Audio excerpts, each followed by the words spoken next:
All right, and welcome back to the Paisan Sports podcast presented by Elevation 5280 Sports. Dante DePlacido joined as always by Zach Deal of What's the Deal Sports. So I've got to ask, what's the deal with the TikTok ban? First, it's getting banned. Then it's not getting banned. Then it is getting banned, but we have to wait until January. And then in the few days leading up to the ban, we're getting news reports. Oh no, we're good. This person's buying it, and then nope, it's still getting banned. And then oh no, good news. The Biden is postponing it. Oh nope, Supreme Court overruled that. Whatever. There was a lot of back and forth for a few days, and it actually does end up getting banned Saturday night, and then 14 hours later, it's back. What is going on?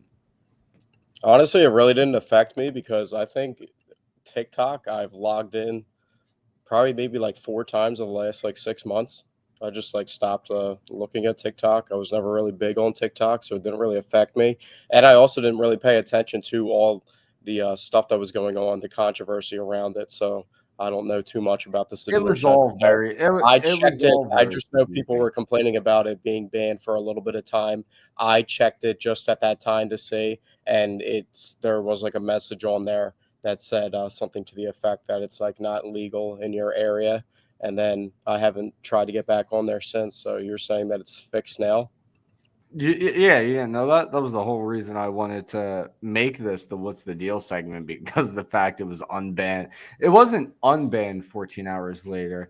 Basically, what happened was Trump told TikTok, he said, "Listen, once I get sworn in, I'm going to sign the executive order so you guys can resume things. There won't be any repercussions." So that's why the ban wasn't lifted, but they were able to resume operations.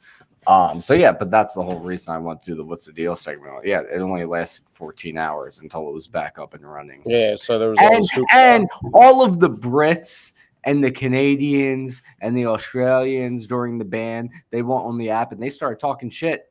They started talking shit. They thought they had free reign. Didn't think we'd be back. Didn't think we would see. We actually did see even before we came back because people were posting it on Twitter. But yeah, we were gone 14 hours. They wanted to start talking shit on us. Not nice. Not very nice. But anyway, moving on from the TikTok ban. Let's talk about another great thing that happened yesterday. The first great thing being that it resumed operations. But the other thing, the great thing that happened yesterday was the Eagles defeated the LA Rams and are heading to the NFC Championship game. And there's a lot to talk about from this game. One thing I want to talk about right off the bat is what a performance from Jalen Carter. Yeah, he was absolutely phenomenal. I think he was the best player on the field yesterday. Came up huge on that last drive. Matt Stafford, if you saw that last play, and a lot of people are talking about it, he had a wide open, I think it was the tight end, whoever was covering the tight end, ended up falling down when their tight end went inward on an in breaking route, and it looked like he had a lot of space. And Matt Stafford probably would have been able to deliver the ball to him, and that could have won the game for the Rams. So Jalen Carter came up huge. He also had picked up Matt Stafford like a little kid at one point in the game, and was bringing the intensity from the beginning of the game, even pre-game when Jared Verse walked by and was getting a loud ovation from the fans, and then Jalen Carter came up to him and gave him a nice little friendly little trash talk. So everything that Jalen Carter provides is what you expect from somebody that you pick inside the top 10 of a draft. And if you look back at that draft now, all the teams that passed on him just because of his workout and his worth ethic, or maybe even said after his rookie year, that was impressive. His stats were he had 6 sacks last year and 4.5 this year, but you obviously can see with the eye test. And if you watch the games, what he's able to do and how he's able to wreak havoc. But all those teams that passed on him and may have said after his rookie year, like, oh, he's not the most conditioned guy, and that's why the Eagles kind of worn down at the end of the season. He's been arguably their best defensive player outside of Zach Bond this year, or the cornerbacks, or just the collective unit as a whole. He's really the engine that gets everything going. So Jalen Carter, to have him in the middle of the defense for years to come, and once again, this defense is the youngest defense in the league, led by a superstar like that. That's only ascending. and hasn't even come close to reaching his prime yet. It's just really impressive. Yeah, and what not only just looking at the great plays he made, the 2 sacks, the pressure to force the final incompletion, the forced fumble, not just looking at that, but when you look at it in the sense that, it's late in the game, the Rams are marching downfield, they have a chance to take the lead and possibly win the game. The defense is not looking great during that drive. I was getting actually very angry because it was the same thing with the Commanders game, with the Falcons game, where late in the game they play too soft on defense and just allow them to get right downfield. And when that drive started at 2 minutes 48 seconds to go, it was way too much time to implement that strategy on defense. But anyhow, after that Puka Nacua catch, now it's like, the Eagles' backs are really up against the wall. And Jalen Carter stepped up in a big way. He essentially put the team on his back on those final 2 reps and secured the victory for the Eagles. And to have a player like that on defense, that is huge. Especially in the middle of your defense too. And I was at the game too, so I could see the presence that he was felt. I had to watch the play back when he punched out the fumble because I saw it in person, but I wanted to see it from the angle on TV. And for him to make that play in the open field on an elusive running back like Kyron Williams is just absolutely ridiculous. So what he's been able to bring to this team. Also, shout out to Howie Roseman for going out there and getting his guy. He alluded all along that he knew that Jalen Carter had a chance to drop to them, and he was going to do anything that he could in that draft to go out and get him. And you saw the impact that he's able to make. I saw when I searched his name on Twitter yesterday, because you could just see the impact that he was making. I just wanted to see what people were saying, and there was a lot of people saying that they felt that Jalen Carter's the best defensive player that the Eagles have had since Brian Dawkins. I've seen numerous people make that case. So I think that kind of overlooks Fletcher Cox a little bit because Fletcher I Cox. think it might be a little early to say that. Fletcher. Yeah, it might be a little early, but Jalen Carter makes a huge impact, and I feel like the stats and the box score doesn't do it justice for how good he actually is. If you watch the games and everything they do, they're scheming plays against him, they're double teaming him. I think he got double teamed on 20 plus snaps of his 49 pass rushing snaps. He created pressure on 6 or 7 of those snaps. It was a 12% pressure rate, had 2 sacks, had the forced fumble in the open field. And not only just Jalen Carter too. I mean, we talked about it for the past couple weeks because of the impact that he's been making over the past couple weeks, but Nolan Smith, from the same draft class. We're talking about, they could have got Brian Branch, who they needed a safety at the time. Brian Branch is playing really good ball for the Detroit Lions, but Nolan Smith looks like he's really worth that 30th overall pick and that the Eagles got to steal. He's so athletic. He's just able to. I love how he's an old style player too. He's not even wearing gloves out there in the snow. It's freezing cold. I was at the game, so the atmosphere was crazy, but the weather conditions were absolutely awful. It was coming down snow the entire game. It started coming down snow in Philly probably 2 to 3 hours before kickoff and stayed steady, and then it really started coming in. It was hailing at one point. You could obviously see the traction was getting to some players. There was people falling down, trying to make in-breaking or out-breaking cuts. It seemed like Saquon Barkley had the best footing on the field.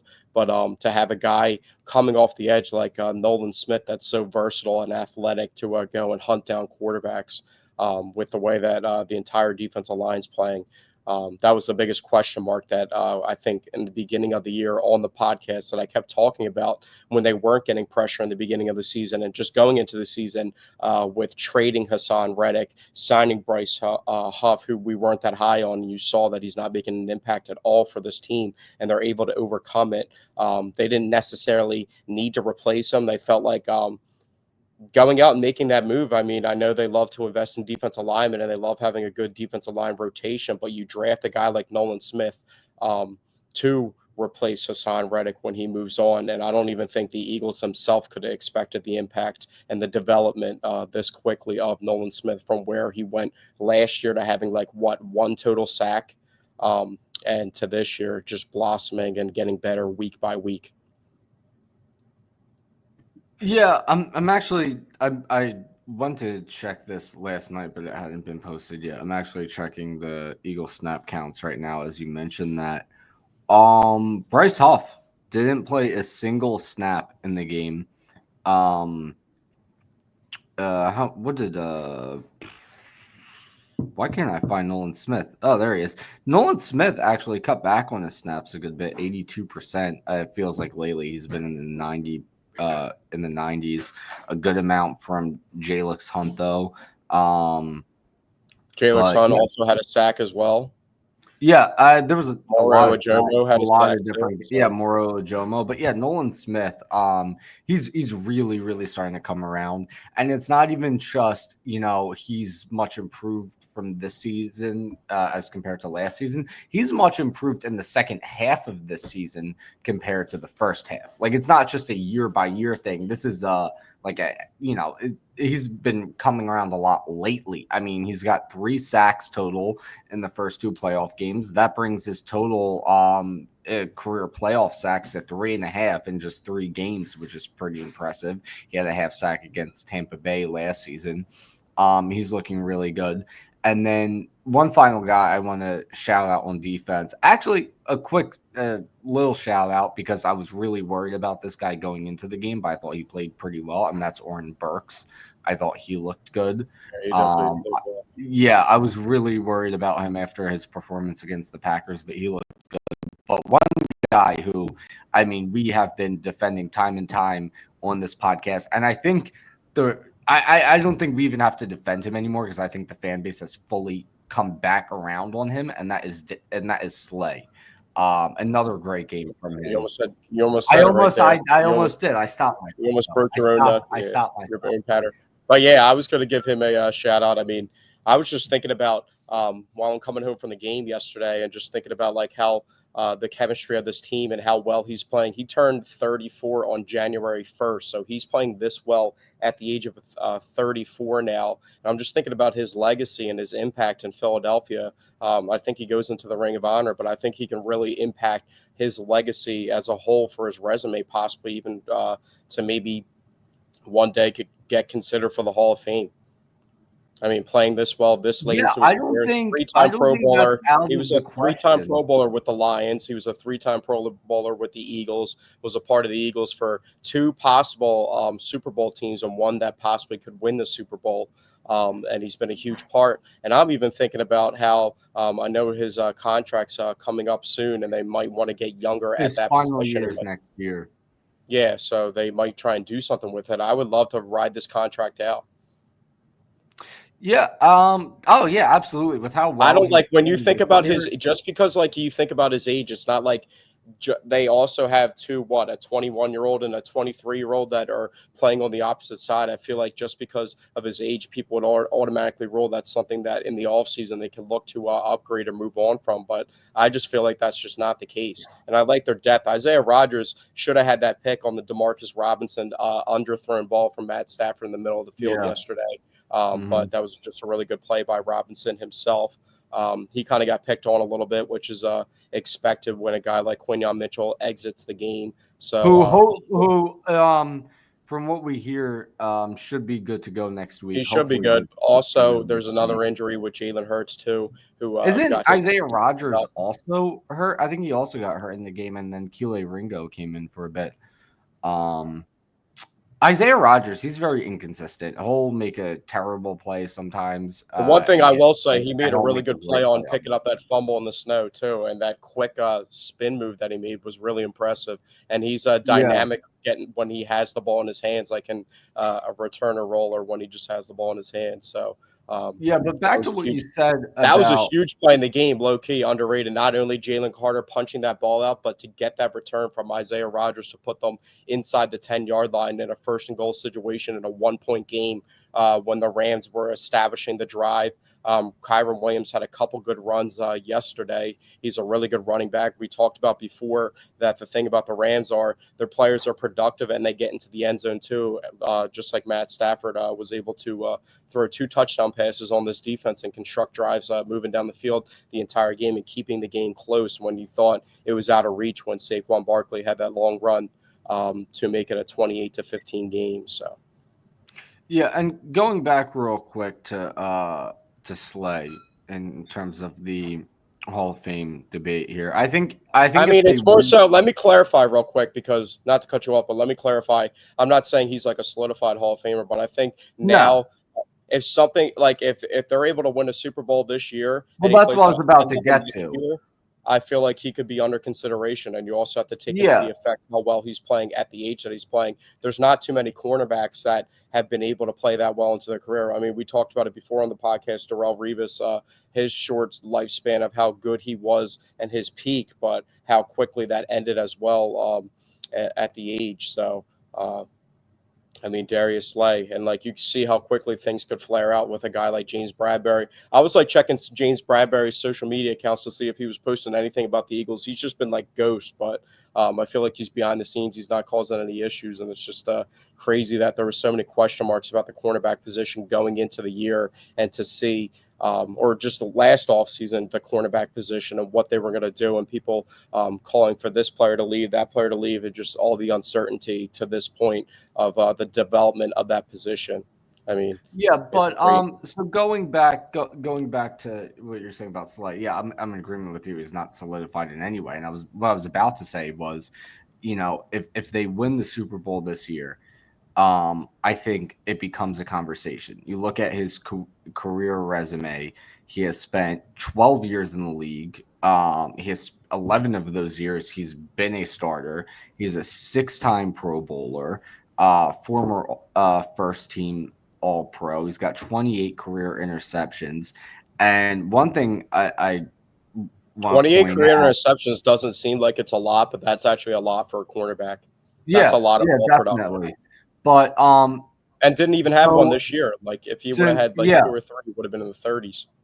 but yeah, so and if he still is a starter next year, he can very well finish his career with 30, which would also help Well, I his mean, case. if you total his like career overall, like that's why I kind of was thinking about that the other day, like how postseason stats and career stats, like when you talk about someone's season, like you don't put it overall. Like he didn't have a pick in the regular season this year, but he obviously had the pick last week on Jordan Love. Yeah. So, um, But it'd be anyway, but anyway, so Pro Football Reference, they started tracking coverage stats in 2018.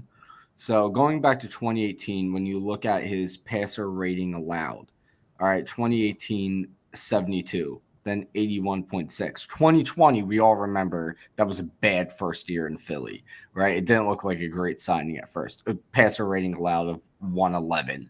But since then, 74, 83, 80, and 81.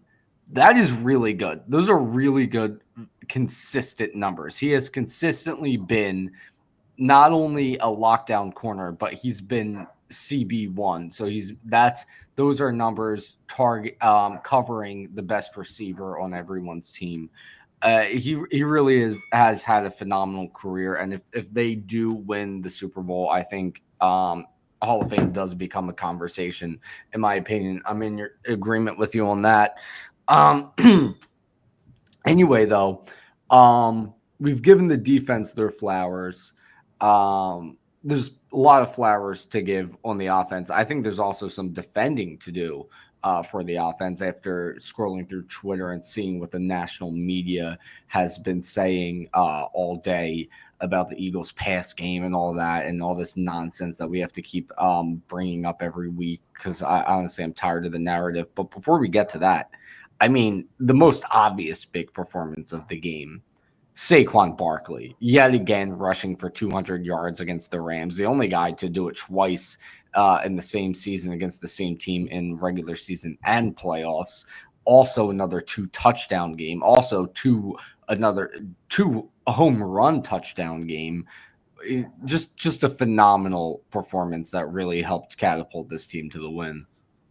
Yeah, he absolutely dominated the Rams this season. I mean, he rushed for 255 yards, went for over 300 scrimmage yards in that famous LA game earlier this year, and then copy that performance this week with 26 carries, 205 yards, and 2 touchdowns, 2 home run touchdowns.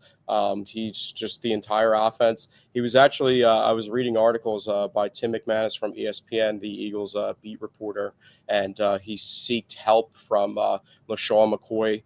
Advice about playing in a snow game. And guess who else he also reached out to for advice before the game, which I thought was interesting. Not only, I think, real quickly before that, did you see the video about Todd Gurley? You probably saw the video of Todd Gurley circulating about him repping the Eagles before the game, wearing an Eagles jersey. I actually didn't see that. I did not see that from Todd Gurley. Oh, so yeah, Todd Gurley. There was like a video of him supporting the Eagles, saying he's going with the Eagles, wearing an Eagles jersey. So I don't know if there's like a sour taste in his mouth from his time with the Rams, like how he moved on from them or whatever. But that was one Rams running back that showed support for the Eagles. But Saquon Barkley also reached out to Marshall Faulk about how to go against a defense that he had a really good game against earlier that season. Specifically, this was the advice that he asked for, going against a defense again that you had a really good game against once in the season and trying to replicate that success. And Marshall Faulk said that he was telling him it's all about patience and to trust your reads and stay in the moment. And he congratulated him after the game. So Saquon Barkley is doing pretty much everything that he can to get the advantage to just build upon this phenomenal season. I think he's 2 yards from the totality of the regular season and a playoff run of most. No, he's about yeah, you didn't let me finish. 2 yards from second place. Okay, yeah. And then Terrell Davis also has the record, which is I think is like 150 yards away. So it's like 140, 150, something like that. And listen, he could possibly break it. He could possibly break it in the NFC Championship game. For him, that's very realistic. I mean, he's going to get 25 carries a game, which that's what's expected. They're throwing the ball 20 times a game and running the ball 25 times. I don't know how much they're going to run the ball with Jalen on designed runs. Because of the situation with his knee now. It looked like it hobbled him. In the stadium, it was hard to see that happened from the angle. You didn't really see him get twisted up, but after the game, I watched the clip back, and it looked a little bit nasty, and it was crazy. Yeah. I saw like you see those videos online that circulate sometimes of the doctors talking about the injury and showing the clip of what happened and what they might suspect may have happened on that. And I was saying it might be like a PCL sprain. And Jalen said after the game that he expects to play. When asked, he said, yeah, I'm going to play next week, but we'll see how the week progresses and goes. So, going back real quick. Sorry, going back real quick, though, to what I was saying. It's very doable for Barkley to break that record in the NFC Championship game. But as long as they win the NFC Championship game and go to the Super Bowl, it's a lock that he's going to break it. You give Saquon Barkley. It'll probably be a bet on the books that you can take, too. That's actually, that I gotta look into that to see if that is a bet. That would be a good bet. If you can bet money right now that Saquon's going to break that record, take that bet all the way. I feel like they would have to post that line. It doesn't seem like this is going to get nearly as much attention as if he were to break the actual regular season rushing record. And speaking of Eagles players not getting any attention for breaking records, I thought after Devontae Smith broke the Eagles franchise record for most receiving yards in the postseason, I thought the broadcast would at least like flash it on the screen real quick or something just to shout it out. But they made zero freaking mention of it, which I thought was a little disrespectful in my opinion. Yeah, I feel like people forget too in that his early career, that Bucs game, he actually had a good game last year versus the Bucs. When AJ Brown was up. He had a big game with AJ Brown. Yards. He had like a decent game in the other Bucs game too, his rookie year. So and AJ's missed a couple playoff games.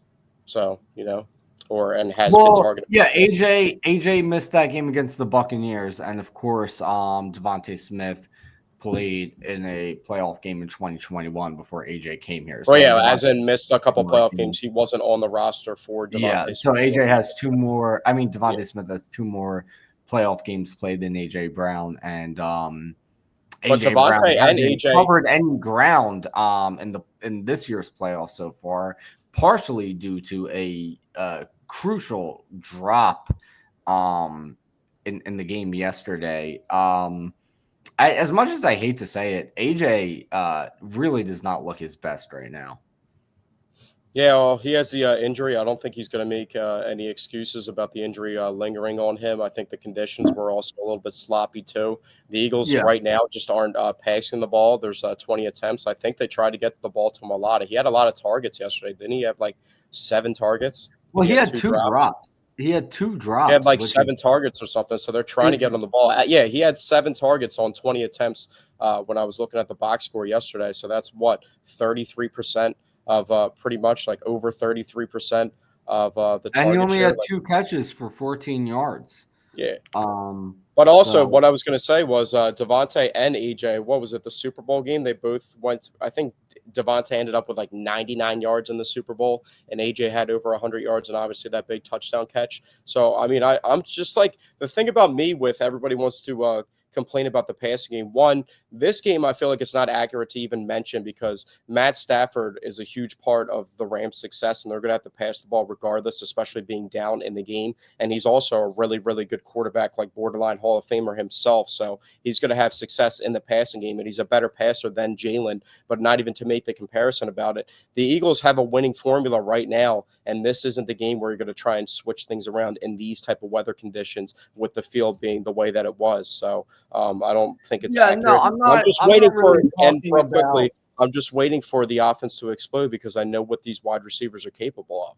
Even Dallas Goedert, what he was capable of and showed in the Packers game if he gets the ball in his hands. And they can get Saquon involved in the passing game too. So they have 4 viable options. And then Jahan Dotson, with the light coverage that he sees, they could get him involved in the mix, just like they threw a touchdown pass to him in a playoff game, which shouldn't be seen as anything light. Like even if he has 1 catch in a playoff game, if he scores a touchdown, that's a gigantic play and he's making a big impact for his team. So the passing game is still really dynamic and threatening, and I feel like the Eagles just have like an ace up their sleeve where at any point in time, if their passing game gets clicking, they're still going to run the ball and get Saquon Barkley involved. And I just feel like once they bust that out, like this week, and the weather conditions for the game aren't going to be that crazy for the NFC Championship. It's not going to be snowing. There's going to be no precipitation. I think it's going to be like 35. They're still going to run the ball a lot. But when you get to a game that's made to be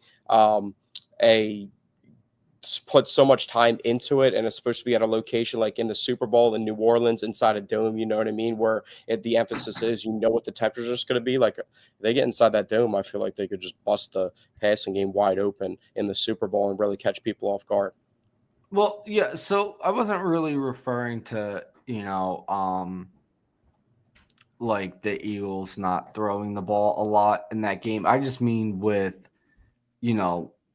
AJ Brown's opportunities when they were throwing the ball. He just hasn't looked himself. He had 2 drops. One of them was absolutely crucial. It, very well could have led to a touchdown or maybe even been ruled a touchdown, kind of hard to tell. But yeah, he just has not been getting it done lately.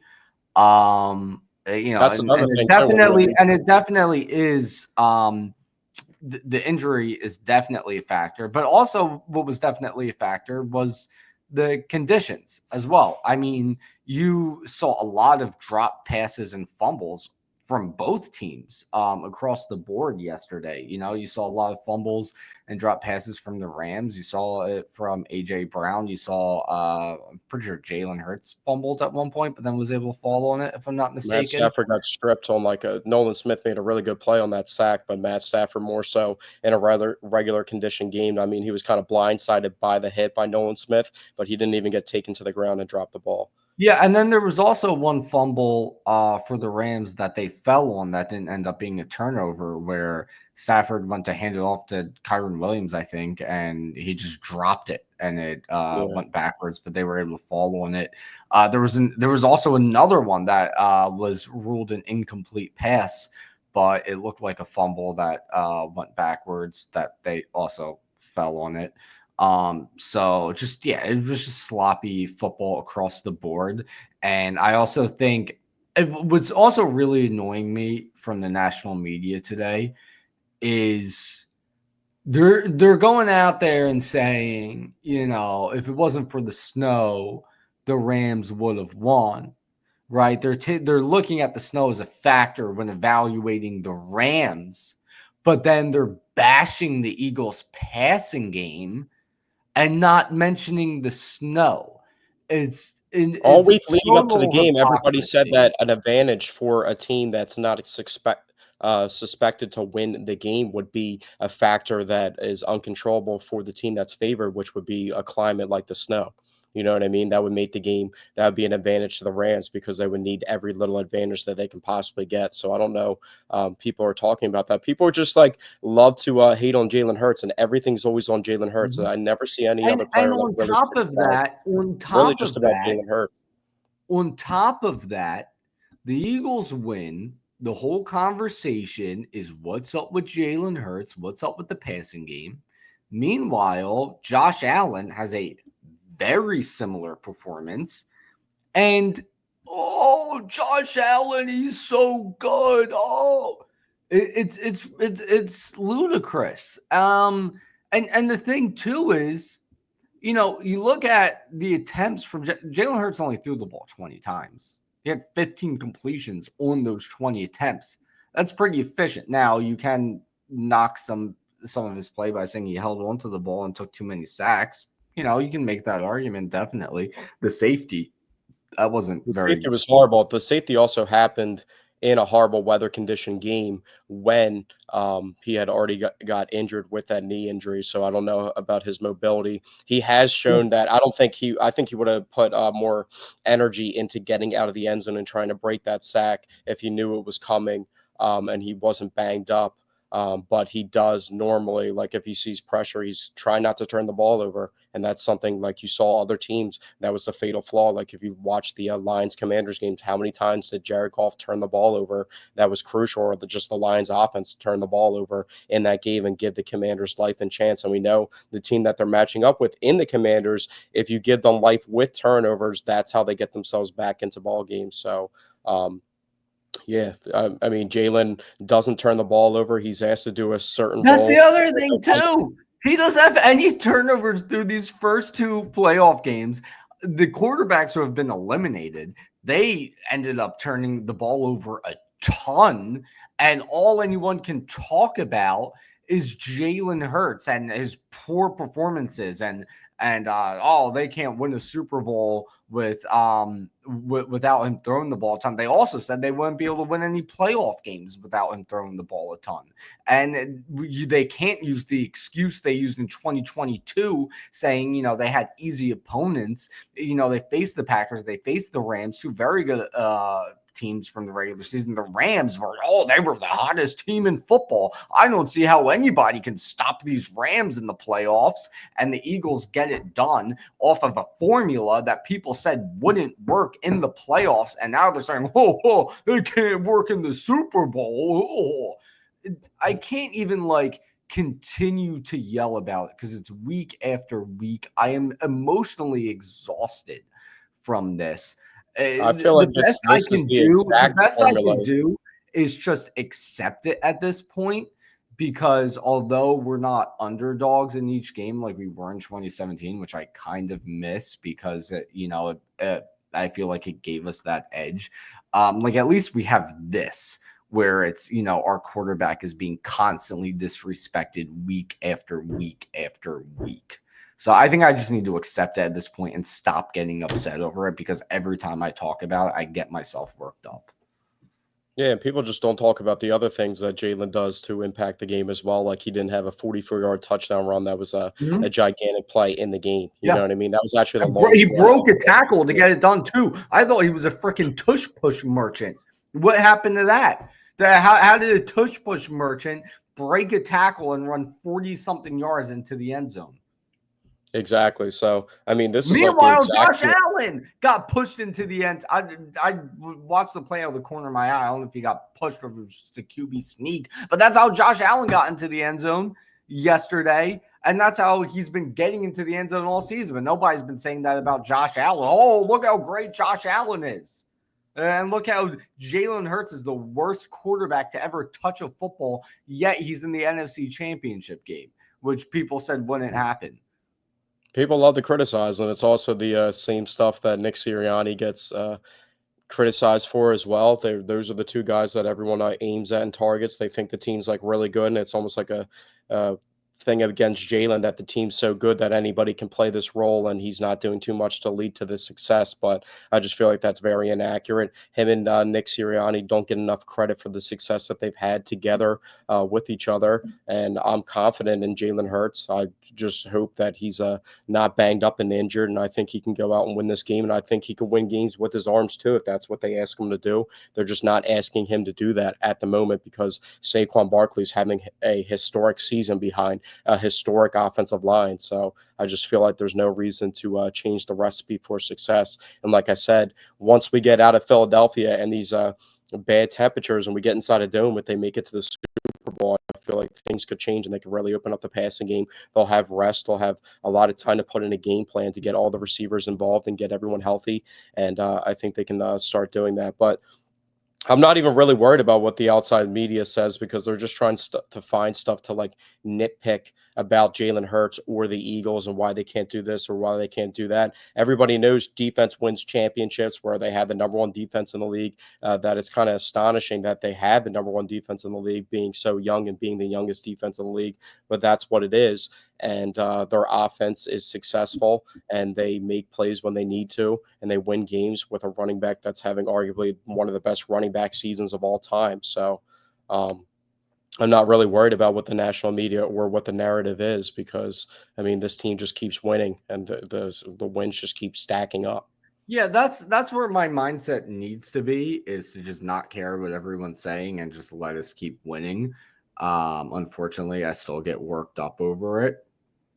But It's the same and people every single time, though. That's why I don't really get worked up over it because it's the same people saying the same things every time and expecting things to change. And there's a reason why they're not an NFL coach or a GM making those decisions. And the Eagles have a formula that's working for them and they're winning. And it might be different from what happened in years past, but as good as they were in years past with similar players in the core that they have of this roster, even with the additions that they made to put this team over the top, they had to make some changes. So just because they're not winning the way and throwing the ball the same way, even when Jalen was getting criticized back in the day when they had a really dynamic passing game with A.J. Brown and Devontae going for over 1,000 yards with each other, I feel like people, like I said, are just nitpicking and they're just trying to find something to criticize. We're also talking about like not even just the national media, it's also the local media too, the radio, just all different types of people. Everyone has a voice in the social media era. Everybody's talking about it. There's articles that are coming out on publications like ESPN, the biggest publication that there is for sports, talking about, yeah, there's a possible chance Nick Sirianni could get fired if he loses in the first round of the playoffs. I mean, yeah, it's ridiculous.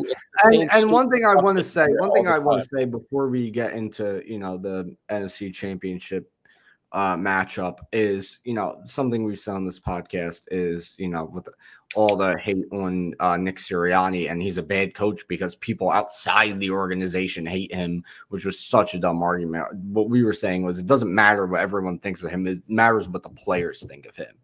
And I don't know if you saw DJ gave him the chain yesterday in the locker room. I mean, they clearly love him. Why would you fire a head coach that the players love? And the coach, and it's not just like that's all he has going for him. He's been to the playoffs every single year. He's been a head coach. It's absurdity, but I'm not going to continue to get worked up. Let's talk about Eagles versus Commanders, round 3, NFC Championship game. I am beyond thrilled that we get to see them in the playoffs. This is what I was hoping for. I was upset when the way the seeding worked out, we wouldn't see them in the first 2 rounds because I wanted to beat them in the playoffs. I didn't think they were going to make it to the NFC Championship game. I was rooting for them Saturday night because I want revenge against them after all that shit they were talking. And now we finally get our chance at revenge. We lost 1 game to them because Kenny freaking Pickett played the second half. Because CJ Gardner-Johnson got ejected for absolutely nothing. Now they're coming back, and that's everything too. That game was on the road in Washington. Now they have to come back into the link again. Not only are they coming back into the link, they're coming back into the link during the playoffs, during the winter. I am really, really looking forward to this game. Yeah, it's crazy that the Washington Commanders made it back to the NFC Championship before the Cowboys did, and now the Yeah. Cowboys have the longest drought. It's wild to think that. Honestly, shout out to the Washington Commanders. Everybody was rooting for them. Even Eagles fans were rooting for them to beat the Lions. They stepped up, beat the number 1 seed. They made really good decisions in the offseason. We talked about it on the beginning of the pod or the beginning of the year. We were just talking about the NFL in general. Obviously, we highlight the NFC East with the Eagles being a part of the NFC East. And we talked about the improvements that Washington made and how they could compete in the division and possibly win like 7 to 8 games when no one really expected this eruption. And for all the offseason moves that they made to pan out this way. Terry McLaurin was already a really good receiver, took another step. Jaden Daniels, the 2nd overall pick. Did we talk about on the last podcast, not to get sidetracked real quick because I still want to talk about the Commanders, but we talked about, I think I brought it up, how top 5 picks or top 10 picks have been making an impact and getting deep into the playoffs, whether it was Aiden Hutchinson with the Lions, Jamar Chase when he was the top 5 pick his rookie year, making it to the Super Bowl. Jahmyr Gibbs was like the 12th overall pick, and just the impact that people can make early on in their career. And obviously, this is like arguably the best rookie season we may have ever seen from any player at any position, and probably the best quarterback rookie season that we've ever seen. So shout out to the Commanders, Bobby Wagner, that type of signing, Frankie Louvu, who laid a nasty. Whoa. We are not giving Frankie Louvu his flowers. Frankie Vontaze Burfisit Louvu. We are not giving that dirty-ass player his flowers. Not only did he knock Jalen Hurts out of that game, but then he went for Jared Goff's head in that win against the Lions as well. Frankie Louvu is a dirty player, and the Eagles need to be wary of him in the NFC title game. I am not giving that scumbag his flowers. I mean, he's a good player. I'm not. He's a good player, but I'm not giving him any credit. You can be a good player, but if you're going to play that dirty, you don't get credit for being a good player. You're a dirty player, and that's how you will be identified.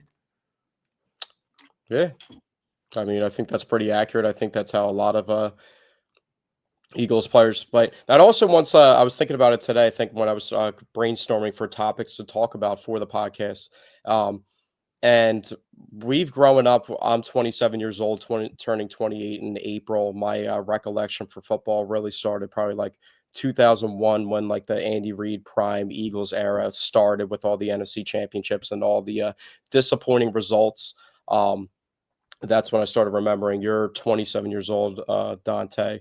So in our entire like childhood, we haven't really had a moment like this between Washington and the Eagles as fans, and we've always like seen them as third fiddle to our hatred inside the NFC East between the Cowboys and the Giants, just because of all the I've always hated them more than the Giants. I've always hated them more than the Giants because we whooped the Giants every year. I've never really viewed them as a I mean, the threat. Giants also won 2 Super Bowls, though, which I was salty about, which I knew Yeah, were fluky, but and the Giants, we took the upper hand.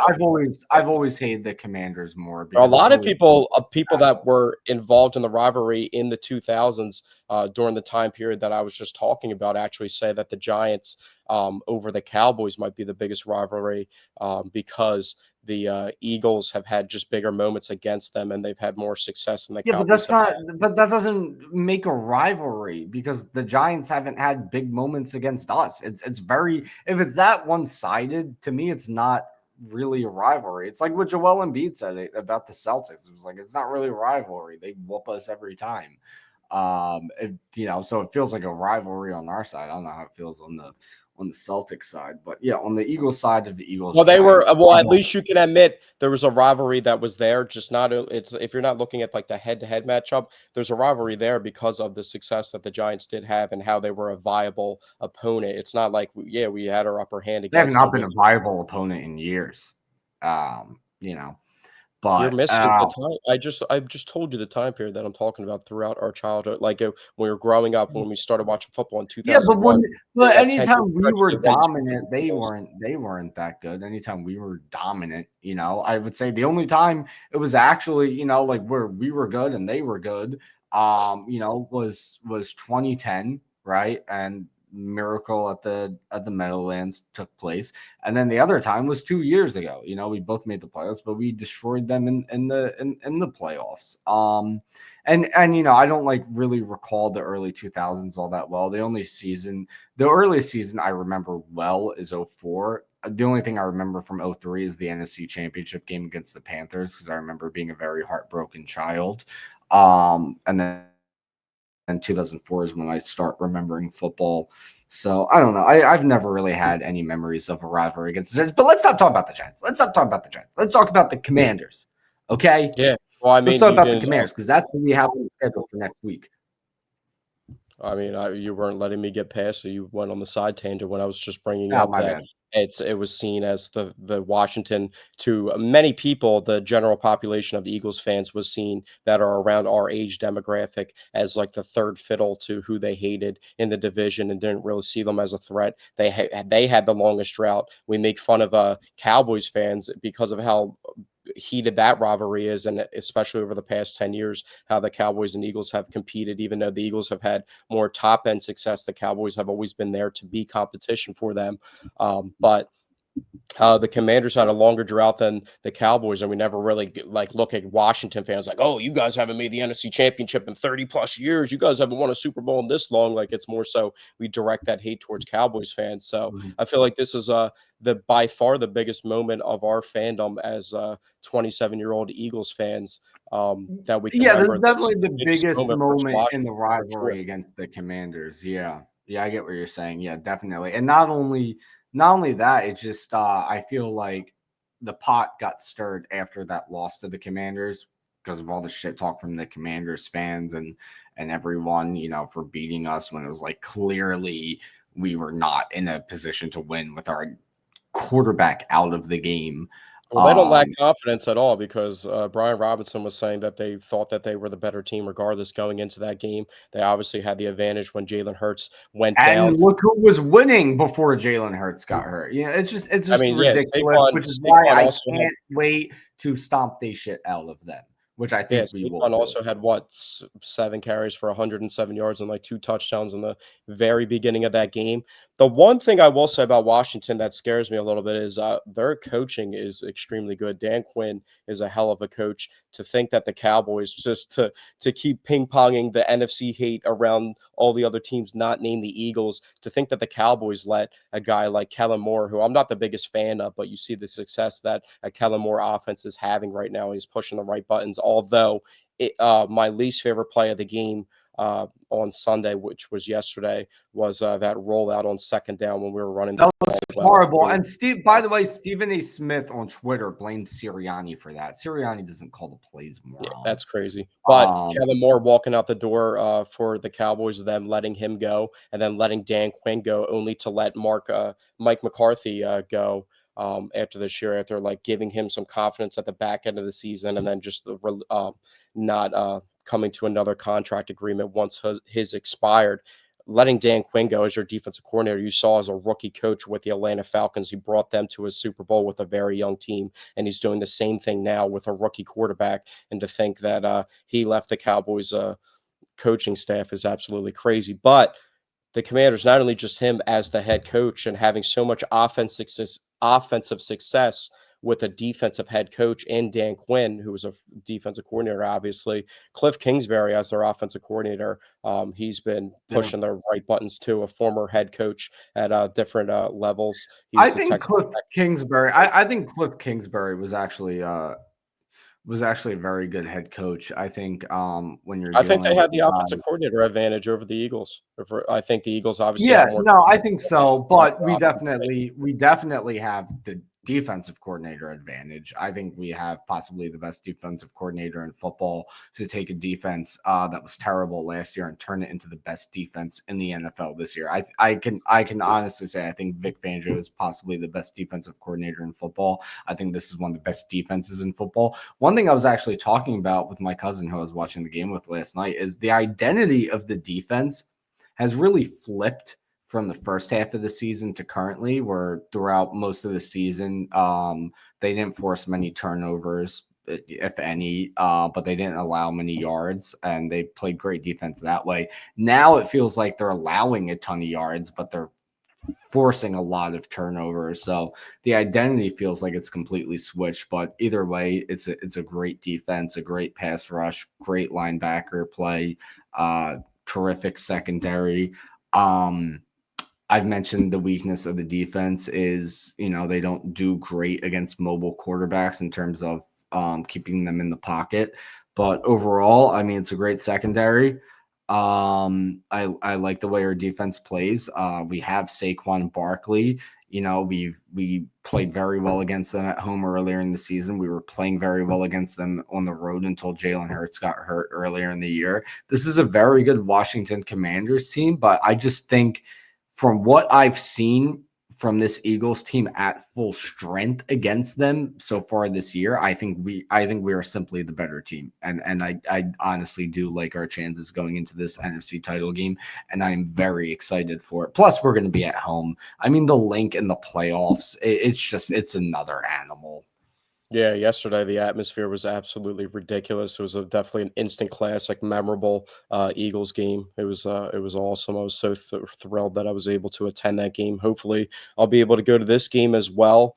Um, but yeah, if we're gonna break it down by like each position group and everything, honestly, all right. Well, we have some breaking NFL news real quickly, not to get sidetracked, but something potentially that could help the Eagles. Brian or Ben Johnson has left the Lions and is taking the Bears job in division. So he's going to stay in the NFC North, but he is no longer the offensive coordinator. And he made some questionable plays versus the Commanders running that reverse pass to Jamison Williams, where I ended up throwing that huge, crucial interception, which was an absolute backstabber for the Lions. I don't even know why Jamison Williams threw that ball himself. They ran a reverse to Jamison Williams already earlier in that game, and he ran it for an extremely long touchdown. He's very dynamic with the ball in the open field, but I don't know why when they're trying to claw back into that game and all the weapons that they have on the offense, they're taking the ball out of Jared Goff's hands, even though he's a little bit questionable. But Ben Johnson is leaving the Lions as the offensive coordinator to go take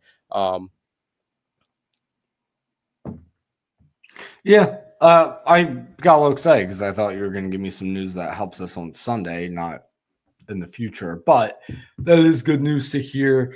So yeah, huge game coming up on Sunday. I can't wait for it.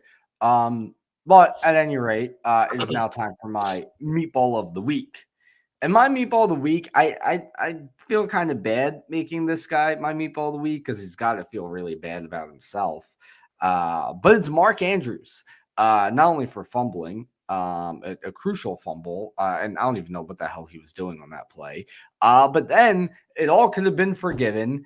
Lamar Jackson with the most amount of time in the world in the pocket delivers a potential game-tying touchdown. They need the 2-point conversion to actually tie it. Mark Andrews is wide open. They throw it his way, and very similar to the A.J. Brown drop, he drops it. Ravens lose. Playoffs are over. That's it for the Ravens. I wasn't even going to make him my meatball of the week because I felt pretty bad about it, but then I saw something that honestly, the funniest tweet I've ever seen. So that made the situation funny enough for me. I don't know if you saw it, but pregame, the Ravens posted a video of Mark Andrews warming up and said, a little bit of snow does not bother Mark Andrews. crazy. Honestly, I an got screwed so hard. all-time, maybe I the sent all-time worst tweet. I sent you that parlay that I had. I took the Eagles, the Chiefs, and the Ravens. I also had another parlay, $10 to win 1,000, and it Oh was yeah, I the saw that. Commanders. It was the Commanders, the Rams on Monday night when they beat the Vikings, uh, the Chiefs, the Ravens, and then Notre Dame. So that ended up getting busted. Mark Andrews has the most touchdowns in Ravens history, actually. So he's a very reliant player, has been very consistent and productive for them. I think he had 11 touchdowns since like week 6 of the NFL season when he started off really slow and all fantasy owners were all over him. He didn't make himself available for media after the game, and I probably wouldn't have made myself available for media too. I thought the fumble was a huge, crucial play. I thought that was going to end the game, and then Lamar marches them down from what, like the 8-yard line all the way to construct, or it was like the 12-yard line to construct that nearly 90 plus play drive or 90 plus yard drive to tie the game up, making a ridiculous play with all the time in the world, like you said, but he's still scrambling around in the pocket, just making plays when you need to. And at the end of the day, like with Mark Andrews, I think people are putting a lot of hate on Mark Andrews, but they're also blaming Lamar, who did turn the ball over in that game. But I mean, he delivers the pass, and it's kind of like the Saquon Barkley play um, versus the Falcons, where it's like, the ball's there. You can't really criticize for the quarterback for a player of that caliber to just drop a pass in that situation where you just think they're absolutely shorthanded, was just crazy. You know what I mean? There's probably not another player with Zay Flowers hurt, even with Zay Flowers healthy. There's not another player on the field that the Ravens feel confident in getting the ball to in the passing game to Mark Andrews. So that was a really tough moment. It screwed me over. I'm a bit. I mean, I think people know that I'm also a Ravens fan too. If the Eagles and the Ravens were to meet in the Super Bowl, I wouldn't be rooting for the Ravens at all. Um, That's uh, who I wanted to face in Real the Super quickly Bowl. though, I wanted the Ravens to that's win. like, yeah, that's going to be up there with their, if a lot of people remember um, the game where Billy Cundiff missed that kick versus the Patriots. I think it was the AFC Championship game that would have sent them to it or would have tied the game. And right before that play, Lee Evans dropped the pass from Joe Flacco in the back in the end zone that he caught and then got knocked out of his hands when he was touching 2 feet in bounds. And I thought that was the worst drop in Ravens playoff history. And I think this rivals it. It's right up there. So. Yeah, I want to face the Ravens in the Super Bowl, which is why I was hoping they would win. I'm sure you've noticed this Eagles team has made a habit this year out of beating teams in the playoffs that they've already beaten in the regular season, which, by the way, is not easy to do, to beat the same team twice. But they did against the Packers, they did it against the Rams. They have a chance to do it yet again against the Commanders. And if the Ravens would have won, they would have potentially had the chance to do it yet again in the Super Bowl. But that won't be a reality. So let's talk real quickly before we get out of here. Let's talk Chiefs versus Bills. Honestly, me personally, I'm tired of the Bills versus Chiefs matchup. We've seen it a million times already. But Chiefs versus Bills, who do you think's going to win? Who do you want to win? Who would you want to face in the Super Bowl if we make it that far? I'm open to either team. I think I like the Eagles' chances versus both teams. I want to get one back on the Chiefs, so I would like to play the Chiefs in the Super Bowl. I would also like to um, like, if I don't hate the Chiefs like a lot of people do. I mean, I know a Hmm. lot of people love to hate the Chiefs, but also people love to hate on the Chiefs and talk about how the refs win them games and they do get favorable calls. And even the Texans players were complaining about it. But also a lot of people that you talk to Even that even the broadcast team, which is constantly glazing Mahomes, was talking about it. But anyway, continue. But I actually like Patrick Mahomes a lot, so I think he's a really good player. I I I, mean, I, I don't like him. I didn't like that flop in out of bounds against the Texans, and then the complaining he didn't get the call. Like, he doesn't get every single call. I think it's ridiculous. I think it's disgusting to watch. I hate the little fake go to the sideline and then keep running that he likes to do as well, when he's honestly taking advantage of the fact that if you even breathe on him, you get penalized. I don't like the. I hate his brother. I don't like his wife either. I mean, I have obvious reasons to hate his brother. Everyone should hate his brother. The guy is I don't even want to say on here, but he committed a serious crime. But yeah, I can't stand Pat Mahomes I also can't stand the constant glazing of him from the media, from Chris Collinsworth. I don't like him. I don't like anything about him. I don't like the Chiefs. I want to see the Bills in the Super Bowl. Couple of reasons. One, I don't trust there will be zero fuckery if we see the Chiefs in the Super Bowl. We beat them in the regular season last year, but that was a regular season game. There's even a conspiracy that they purposely made the field the way it was in the Super Bowl 2 years ago, and the Chiefs knew this ahead of time and wore a certain type of cleat for that. I don't know how much truth there is to that, but hey, you never know. Because I do know somebody personally who knows the guy who did the field for that game, so I do have a little bit of inside info there, but I won't fully get into it. But yeah, I don't trust there'll be zero fuckery if we play the Chiefs. We beat both the Chiefs and the Bills in the regular season last year, so I like our chances against either of them straight up. I just don't trust there won't be any nonsense going on if we play the Chiefs. And plus, fans for the past few years in the NFL have been wanting to see a Bills-Eagles Super Bowl. Bills Mafia versus Eagles fan base put them together in the Super Bowl. NFL fans have been wanting to see that for a long time now.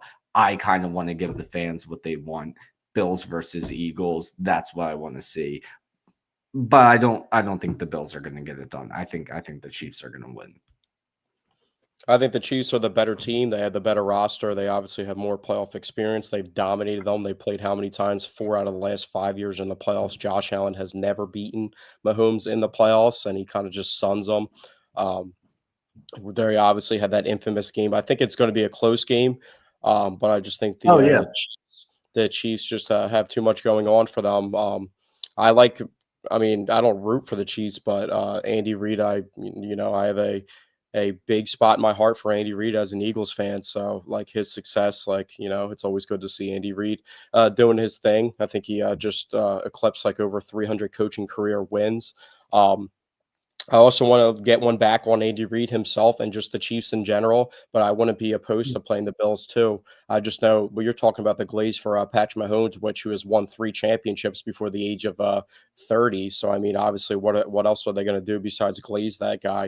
That's but it's more than just giving him his constant praise. It's there's a Raiders versus Colts game going on, and the guy commentating sees one of the quarterbacks make a good play, and is like, wow, that looked like Patrick Mahomes. It's like every single time. It's like it's over the top though. That's the thing. I'm not upset that he gets praised. It's just over the top. Oh, that looked a little Mahomey. Like, shut up, dude. It's I was just going to compare it to outside. It feels like every single NFL game, even outside of the Chiefs, they find a way to bring up Mahomes every single time. It's too much. It's too much. Well, I mean, I was just going to compare it to there's a lot of national glaze for Josh Allen himself too. So, and just think about think about the national glaze, and just think about what the story will be going into the Super Bowl week. The narrative will be that Josh Allen finally gets over the hump, beats Patrick Mahomes if that happens, and it'll be based off the Bills and Josh Allen capitalizing, possibly getting MVP this year if it doesn't go to Lamar, even though Lamar won first team All-Pro. Being voted on the people that vote for the MVP. So it looks like he'll probably win MVP for the 3rd time in his career, but it'll be talked about how he beat Lamar Jackson, how the AFC is a tougher path in the playoffs, all the teams that he beat to get to this road. And it will be based off of the Bills. And that's how I see the narrative playing. And it'll be like, oh, Josh Allen, the Bills have such a dominant, quarterback head-to-head matchup versus Jalen Hurts. They have the better quarterback, and it'll be by a wide margin, and that's just how I see that narrative playing out. So I think it goes both ways, but I don't really care who they see in this Super Bowl. I think they can beat both teams. I just think the Bills aren't as deep as the Chiefs are. They don't have as much experience on that big of a stage, so I think the Bills it would be easier, but the greed in me wants me to see the Chiefs. And I just also kind of just see as a foregone conclusion that we're going to see the Chiefs because I just know how it is. You know what I mean? That's just their 7th straight AFC Championship. They've been in the Super Bowl how many times? 4 or 5 times during that time period. So I just expect the Chiefs to move on, and I like the Eagles matchup versus this Chiefs team. Yeah. Unfortunately, though, it doesn't matter what we want to see. One team will win, and that will be the team we play if we beat Washington. We still have to win that game. I feel Well, good what about scares you the most about Washington? Like what? Like obviously Jaden Daniels. Jaden Daniels' mobility and Frankie Louvu. Potentially trying to knock Jalen Hurts out of the game. Those are I the think two. they're going to have a really good game plan. I don't think it's like, we're talking about the coordinator matchups and we think we have a huge advantage. I think it's going to be a really big chess match between Cliff Kingsbury and Vic Fangio. I think it's going to go down to the wire. I think the Eagles are going to have to play the way that they normally play, with controlling the clock and trying not to give Jaden Daniels as many opportunities. Washington's going to steal as many opportunities and possessions as they possibly can. They're like the most successful fourth down team in the NFL. They love putting the ball in their hands. They're running crazy plays too. Did you see the play where they motioned Marcus Mariota back under center out of like jet sweep, and then he took a tush push and then tried pitching the ball back on fourth down to Jaden Daniels in the backfield, which ended up he couldn't get the pitch off, but they're trying to run crazy elaborate plays, and they're just willing to put the ball in his hands. They have two good running backs too. So on the outside, some people, even myself, I fall victim to saying like, oh, maybe Washington doesn't have the same weapons, but Zach Ertz is still getting open and scoring touchdowns. I mean, Terry McLaurin turns it on and just goes absolutely dominant. That screen pass that he caught versus the Lions and just ran through a tackle and just went to the crib. He's capable of doing that. He's one of the best deep ball catchers in the league. So I think this game really comes down to the Eagles defense versus Washington, and the Eagles offense just staying on track and doing what they're doing.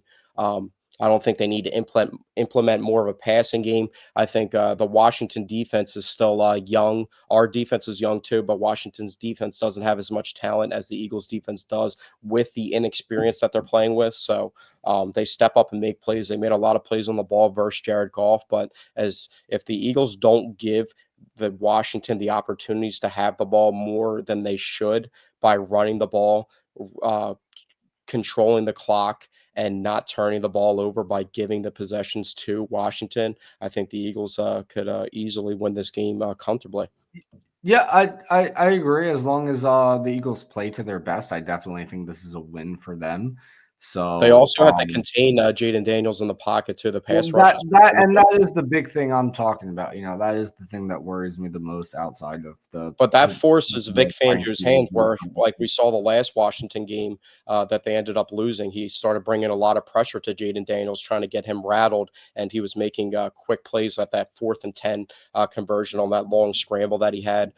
They love putting the ball in his hands in those situations, and they might have to commit some of their linebackers, like Zach Bond's not going to be able to drop into coverage on passing downs all the time. He's going to have to be a spy, which he didn't really have to do versus the Packers or the Rams. So it's a different challenge. The Commanders also lost their starting right guard for the season, Sam Cosmi, with a ACL tear. So they're going to have a backup offensive lineman in there, and they can line going up against Jalen Carter. Yeah, they try to expose him, and I think it's really going to come down to the trenches, but also containing. Like Jalen Carter can get a lot of pressure on Jaden Daniels, but it's going to actually getting Jaden Daniels to the ground is a whole nother assignment. So they're going to have to play really disciplined football all around by not turning the ball over, controlling the clock, and containing the quarterback that's such a threat with his legs. Yeah, well, we'll see. We'll be back next week. Covering the result of that game, and hopefully looking ahead to the Super Bowl. But we got to watch it for the game. Predictions for the game. I'm not making a prediction. Not doing it. Just gonna watch the game and see what happens. I've given my thoughts on how I feel about the game, but I do not feel comfortable making a prediction. That's soft. That's soft in my opinion. I don't care. I'm a superstitious guy. I don't like to make predictions. Plain and simple. I mean, it kind of You can like make your prediction, but I'm just too superstitious. I don't like to make predictions. I lay it out seems how like I you lack confidence in the game when you were just spewing a bunch of confidence for the No, entire I no, I'm feeling very confident going into this game, but I do not. I am too superstitious to make an actual prediction. I will tell you how confident I am. I will tell you what I think the keys to the game are. I will tell you, how what I think our chances are. I'll lay out all of that for you without giving a specific prediction to the game. So